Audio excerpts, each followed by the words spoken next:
Facebookers, Facebookeuses, citoyens, citoyennes, étrangers, étrangères. Comme vous le savez, ceux qui suivent le mouvement La Révolution est en marche. Nous sommes à Marseille. Nous sommes à Marseille afin de rencontrer notre référente qui se nomme Soraya, qui est une femme en or, qui est une élue de Marseille, c'est la première fois de ma vie, je parle avec une élue, ou une élue, une personne de la République, qui parle naturellement. J'avais l'impression de parler avec une sœur de longue date. C'est incroyable. Avec une vérité sincère, avec un discernement, et avec aussi les codes qu'on lui a mis aussi dans son cœur. C'est une réalité.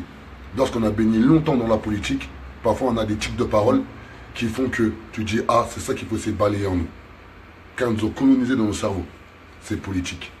Et là, on est là aussi pour un logement insalubre, qui est juste dangereux. Et faire montrer que, que ce soit à Paris ou à Marseille, on vit tous dans la même merde. Et c'est incroyable mais vrai. Comment ça se fait qu'aujourd'hui, en France, on parle de sécurité, mais la première des sécurités, qui doit être la sécurité physique, elle n'est pas assurée pour les citoyens français. Ou les étrangers en situation régulière, voire irrégulière. Elle est là la réalité. Regardez, vous avez vu le mur il s'affaisse par rapport au bâtiment, après on va montrer les couloirs. Mais regardez. Regardez. Une salle de bain. Regardez la salle de bain. Regardez le trou. Et là, c'est la première fois qu'on dort dans un logement qu'on a visité. On a dormi à l'intérieur. Le matin, il faisait hyper froid. Il n'y a qu'un chauffage. Il n'y a qu'un seul chauffage, il est là. Et il fonctionne très mal. Voilà. Il n'y a qu'un seul chauffage pour toute la pièce, pour toute la maison. Ouais. C'est la première fois de ma vie que je vois ça. Franchement, on a cherché, on a regardé. C'est la première fois de ma vie que je vois un chauffage pour toute une maison. C'est la première fois. Elle a porté plainte, ça fait plus d'un an. Elle a porté plainte, ça fait plus d'un an. Aucune réponse. Il y a 3 mois, elle a fait une main courante. Aucune réponse. Elle est partie solliciter beaucoup de personnes de la mairie. Aucune réponse. Elle a sollicité toutes les associations d'aide aux victimes de logements insalubres. Aucune réponse. Il faut qu'elle meure. Je sais pas. Il faut qu'il lui arrive une grosse galère dans cette maison pour que les pouvoirs publics réagissent. Mais le pire, c'est qu'en face, il y a des nouveaux logements qui se construisent. Et c'est là qu'on voit comment la frustration peut naître chez des citoyens français à part entière. C'est-à-dire que toi, tu vis dans de la merde, mais en face de chez toi, il y a des logements neufs. Tu te poses une question simple. Comment ça se fait, ils ne mettent pas en face? Dans ce bâtiment, on va faire montrer les couloirs, carrément, les escaliers, c'était tombé, les escaliers. C'est-à-dire, il n'y avait plus d'escalier. Ils l'ont relogé le temps qu'ils fassent les travaux, ils l'ont remis dans la merde. C'est incroyable. C'est incroyable comment ces personnes-là, aujourd'hui, clairement, les politiques, avec leurs élus au logement, ils ne servent à rien. Les élus au logement des villes ne servent à rien. Les services logement des villes ne servent à rien. Il y a quelqu'un qui va me dire le contraire. Car pour moi, un service logement est d'être proche de la population, c'est-à-dire faire attention qu'on vive dans des conditions raisonnables.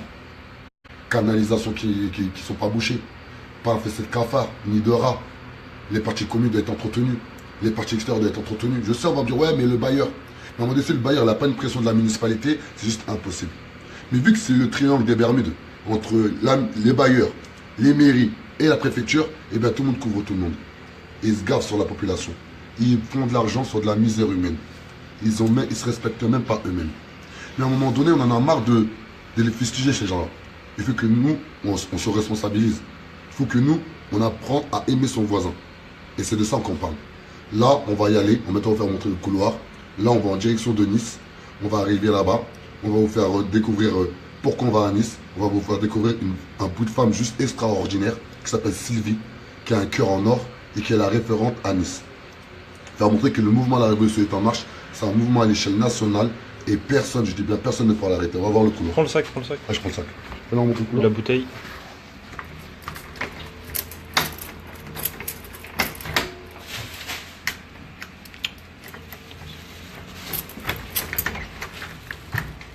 Donc voilà. Là, on est dans le couloir. Là, on est je crois, au troisième étage. Regardez-moi le couloir.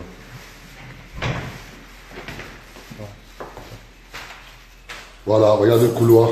Franchement, regardez. Fissuré. Imaginez-vous, vous avez vu les toilettes, vous avez vu la douche. Vous faites une douche dans des conditions comme ça. Vous sortez de chez vous, regardez. Et vous vous dites, cet escalier-là, ils sont tombés. Hein. Regardez. Mais imaginez-vous. Est-ce que là, vous pensez... Est-ce qu'on est en France? les, 20 les 25 personnes qui regardent en direct, est-ce qu'on est en France là? Franchement, regardez. Tu vois que c'est pas entretenu, tu vois que c'est sale, tu vois que c'est... Franchement, regardez. Franchement, est-ce qu'on est en France? Là, on est en plein cœur de Marseille, on n'est même pas à 5 minutes de la gare de Marseille. C'est incroyable. La carte principale. La carte principale. Marseille-Saint-Charles. Marseille-Saint-Charles, regardez. Mais regardez-nous. Regardez. C'est le bled. Merci Samir. Merci Samir. C'est plus... Même au bled, crois-moi, je suis d'origine malienne, je suis allé plusieurs fois au Mali. Et crois-moi, ça n'existe pas ça. C'est gris ou il y a de la peinture. Mais il n'y a pas le...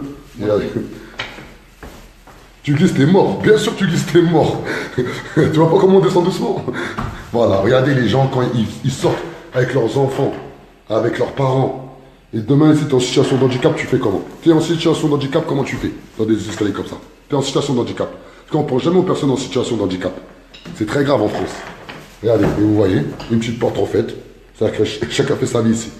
Chacun se débrouille comme il peut. C'est incroyable. C'est incroyable. C'est incroyable. On dirait que je suis dans une cave. Et croyez-nous, on n'est pas dans une cave. Hein. Ici, c'est un sketch aussi, il y a 2 escaliers. Voilà. Regardez. Regardez, après, je sais que les personnes... Oui, mais c'est les habitants. Mais à un moment donné, il y a des copropriétés. À un moment donné, il y a des charges qui sont payées. À un moment donné, il y a une sécurité qui doit être juste. Ah là là. Voilà. Je vais vous montrer, c'était vraiment les couloirs. Et là, on est dehors. Vous entendez? Voilà. Regardez là. Et là, les nouveaux logements. Regardez les nouveaux logements. Imaginez, c'est incroyable. Regardez là à droite, vous avez les nouveaux logements, le luxe, le top de Marseille. Et à côté, vous avez les favelas. C'est incroyable. Et au milieu, on a la route qui les sépare. Il faut montrer comment ça là, ne peut pas quelque chose. Regardez, regardez, garage qui s'ouvre automatiquement. C'est la classe là à droite. Oh là là, bien sûr, oh là là. On n'a même pas de porte de hall. Voilà. Regardez. Regardez, vous avez vu, c'est la classe. Et là, c'est la merde. Incroyable mais vrai. Incroyable mais vrai. Donc, le mouvement La Révolution est en marche. Le mouvement La Révolution est en marche a vocation de gommer les inégalités sociales. Là, on est en plein cœur de Marseille. Pour montrer que lorsque je dis à des gens, je suis encore diplomate du ghetto, c'est une réalité. À titre personnel, je me sens chez moi partout. Surtout lorsqu'on a accueilli comme il se doit. Hier, ils nous ont fait une visite des quartiers nord. Ils nous ont fait une visite de leur ville. Ils nous ont ramenés au stade Vélodrome. Là, on va à Nice. On va se balader à Nice. On va faire une grosse vidéo contre le racisme. Car le racisme est très grandissant. Et ceux qui suivent le mouvement La Révolution est en marche se rendent compte qu'on a beaucoup de racistes, clairement. On peut que les définir comme ça. Qu'ils n'aiment pas les personnes de couleur. Qu'ils n'aiment pas les personnes de confession. Et ça, on va l'éradiquer. Parce qu'à un moment donné, on peut respecter ceux qui peuvent être racistes, mais tant qu'ils n'appellent pas sur notre liberté. Mais lorsque je vois des racistes qui traitent ma mère, qui traitent mon père, qui traitent mes enfants, qui traitent ma dignité, qui me roulent par terre sur des réseaux sociaux, ça fait que rire. Ça fait que sourire. Car les écrits, ils restent. Et tous ces gens-là, on va porter plainte contre eux. Maintenant, on va gommer les inégalités sociales. Comment ça se fait que j'ai pu faire une vidéo où une personne elle avait insulté un policier sur les réseaux sociaux, il a été condamné pour ça. On a même fait une vidéo, ceux qui veulent voir, allez voir par exemple autour de avril-mai. Et lorsqu'il y a des racistes qui nous traitent plus de 1000 commentaires, où il n'y a que des insultes, carrément on va le pendre, on va le couper là. Non. La révolution est en marche et personne, je dis bien personne ne peut l'arrêter en direct de Marseille et je viens de Paris. Ciao.